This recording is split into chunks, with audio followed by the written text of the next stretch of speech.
kusoo dhawo Rayaan Hotel and Restaurant. Rayaan waxaad ka helaysaa hawlo qurux badan oo VIP ah. Waxaan kugu soo dhaweynaa shaqaale tayo sare leh.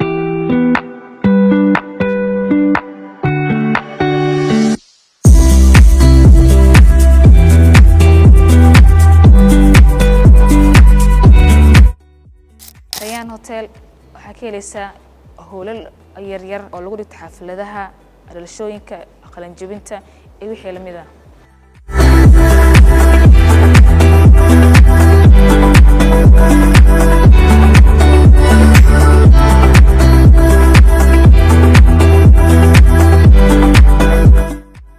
Rayaan Hotel waxaa kaloo ka helaysaa hawlo meeting oo lamaano qurux badan oo jawi degan wax walba qurux badan oo ka helaysaa Rayaan Hotel iyo wixii la mid ah. Rayaan Hotel wuxuu ku yaalaa Soobe gaar ahaan luuqa jaamacadda Simad.